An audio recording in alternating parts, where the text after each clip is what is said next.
Motor City Sports Talk. We in the building. It's your boy CJ Goodfella. Chauncey Billups was here for the Big 3 this past Friday, July 13th. He didn't play. He was injured.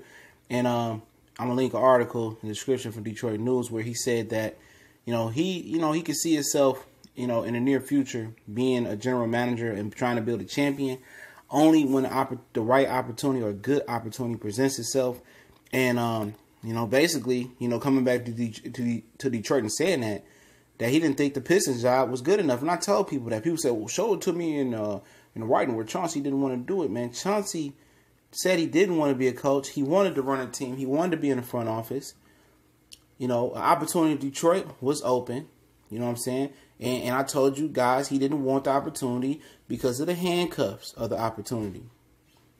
The handcuffs were he couldn't have full creative control over the roster because Tom Gores wanted to try to win with what he had now.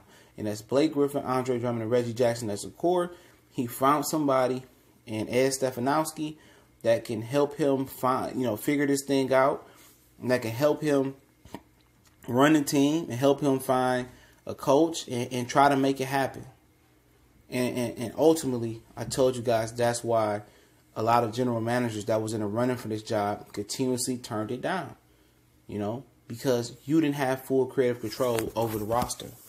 And Chauncey Billups don't want to work under Tom Gores and Ed Stefanowski. You know what I'm saying? He didn't want to do that. He wants to be able to run the show, control the show how he wants. He wants to have good ownership, a stable franchise, a long-term chance to get it together and get it right. And that was in Detroit. When they tell you that you can't move certain players, or you can't do this, and we want to run with this core, you have no cap space, no draft picks. This is a suicide mission, man. That's why Shane Battier moved on. That's why you didn't really hear Kiki Vandeweghe really interview for the job. And that's why you hear a lot of different guys continue to move on and didn't want the opportunity. That's why you heard Brent Berry's name diminish and go. And on top of that, they wanted a general manager, a young, innovative guy, to come in and work under Ed Stefanowski, a guy that had no role but full control and full reign and power over the franchise. You was going to learn under Tom Gores and Ed Stefanowski. You was going to be a GM in waiting and potentially take over control down the line. No, because what if it doesn't work? What if Tom Gores sells the team? What he does is build equity and build businesses up and sell them to the highest bidder and keep doing that. And that's how he makes his bones. So knowing that this owner might not be here long term, knowing that, you could work under Stefanowski and he could be gone just as Tom Gores can be gone, and the new owner want to bring his own regime and you're going to be gone, and that's a blemish on your track record. So it wasn't a good environment or a good idea for any young GM to come in here and do this. They had to force Malik Rose, it sounded like, to come in and play the assistant general manager role because Ed Stefanowski is everything. The president, the GM, the assistant GM, he's everything. The personnel, he's everything. He's basically going to be tutoring Malik Rose how to become a full-time GM. And Chauncey Billups feel like he's ready now. And like I told you guys, man, he didn't want the job because it wasn't a good situation. And that's why it wasn't an attractive general manager job. They couldn't even get the guy from Brooklyn, Taj in London. They couldn't even get him to come here. Because when you a GM, you want to leave a comfortable place you got in Brooklyn, Miami, or wherever it may be, or ESPN like Chauncey Billups, you want to have full control to go out your way or succeed your way. And Chauncey and a lot of GMs didn't have that opportunity. Detroit wasn't a great opportunity for anybody to come in. But what they did do is hire Dwayne Casey.